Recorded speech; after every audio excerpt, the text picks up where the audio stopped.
My name is Bianca Welsh. I am a restaurateur and co-owner of Stillwater Restaurant and Seven Rooms and Black Cow Bistro.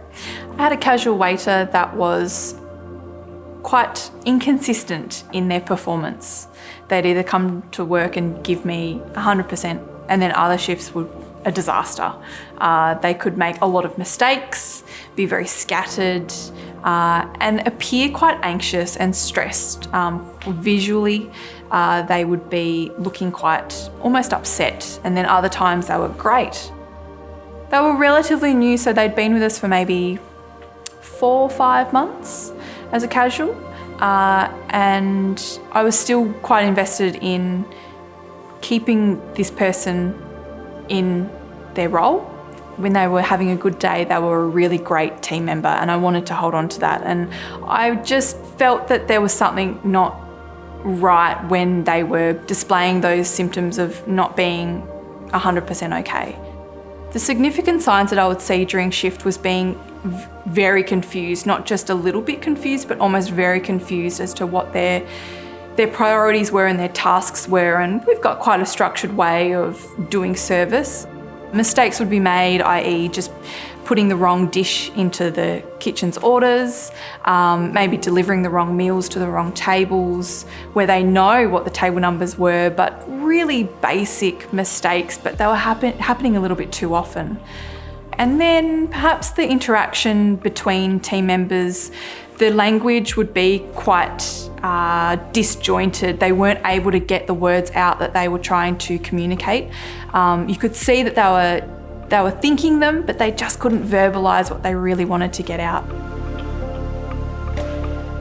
Anxiety and depression are two separate and different conditions, but they do co-occur quite commonly. Sometimes their symptoms can be apparently at odds with each other. So it can be quite an uncomfortable experience for people experiencing either. I think the main thing to remember is to establish a good baseline understanding of how the person acts and behaves in normal circumstances so that you can look out for any change. Some of the examples that Bianca's given is where she's had a really good understanding of her staff member and she's established trust and good open communication. And this is so important if you are to observe changes in somebody and take the step of opening a conversation with them. If you're an owner-operator, one of the most practical actions that you can take is to create a bit of space and time. Challenges can arise for staff at a time when it's really busy or inconvenient potentially for you. Once they've found some time and created a space that's private, is to use what they've observed. So to start by saying, I've noticed that. And this is where you pick up on the changes that you've noticed in the team member and just feed that back to them in a very non-judgmental way. Another common situation is where you try to have a conversation with somebody and they're not receptive to having that conversation. And in that situation, it's really important not to feel frustrated or angry or disappointed, but that just to let the person know that you're here for them when they're ready and to make that offer of having a conversation with them again down the track. There wasn't one particular event that caused me to intervene. It was merely a case of that things weren't getting better, so it was time to have that conversation with them and figure out what was going on. The actions I took to support this team member was very much based in the work area to begin with. So we came up with ways of how we could maintain that consistent performance.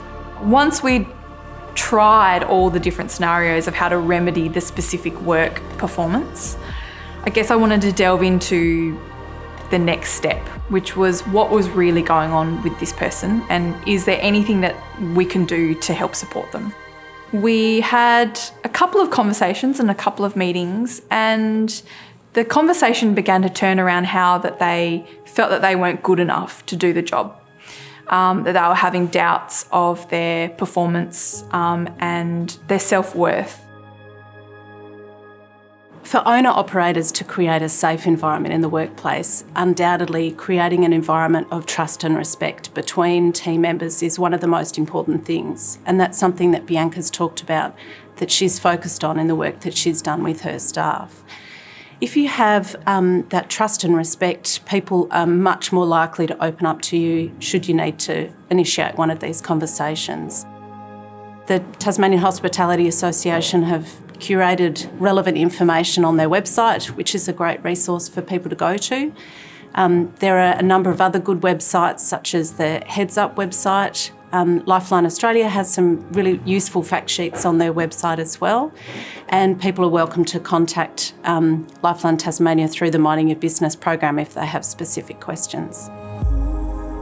I suggested that the best way would be to seek professional help through their GP and to potentially find a good psychologist, and that these are all very normal things to go through to really destigmatise that if they do have a mental illness or that there is some mental health issues going on, that's fine, that's normal, and that we are there to support them through that.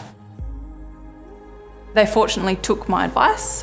They went and saw their GP, who they had expressed they had a good relationship with and had a really open and honest conversation with their GP. They were then able to get a mental health plan and a referral to a psychologist.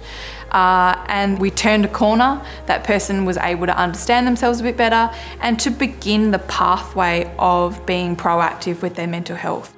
Looking back, these experiences helped guide me to look at performance issues with the lens of thinking, is this a mental health issue or a mental illness, or is something going on in their life, or are they just a bit stressed, or is there something that's actually outside of the four walls of work and it's not to do with the job itself or their role or their capacity to do their job. It's actually the capacity of what's going on outside of work. Something's going on in their life that's impacting their ability to do their job.